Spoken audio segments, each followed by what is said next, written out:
ইরাপতির গল্প। সৌমিতিশার প্রত্যাবর্তনের টলিপাড়ায় উত্তেজনা। টলিউডে এখন নতুন হাওয়া। সবাই বলছে সৌমিতিশা কুণ্ডু নাকি অবশেষে ছোট পর্দায় ফিরছেন, আর সেটা খুব সাধারণ সিরিয়াল নয়। লীনা গঙ্গোপাধ্যায়ের নতুন প্রজেক্ট, নাম ইরাবতীর গল্প। এই খবরে নেট দুনিয়া উত্তাল, কারণ মিঠাই ধারাবাহিকের পর সৌমিতিশা এমন জনপ্রিয়তা পেয়েছিলেন যে তার প্রত্যেকটা পদক্ষেপ এখন আলোচনার কেন্দ্রবিন্দু।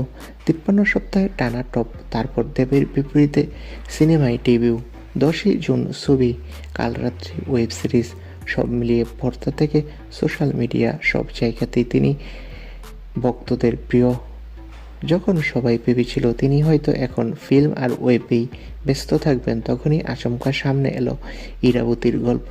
টিমের ঘনিষ্ঠ মহল বলছে এই গল্পে নাকি একদম বাস্তব করোনার আবেগ মিশে আছে।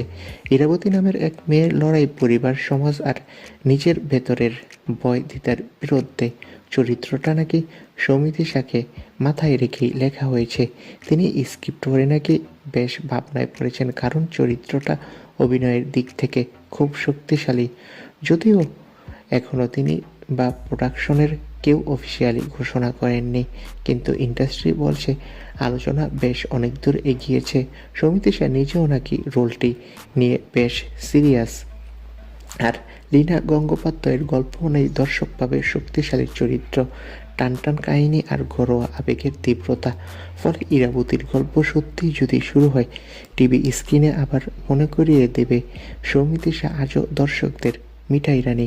তো বন্ধুরা, যদি ইরাবতীর গল্প নিয়ে মিঠাই রানী সৌমিতিশা ফিরে কেমন হবে কমেন্ট করে জানাও। ধন্যবাদ ভিডিওটি দেখার জন্য।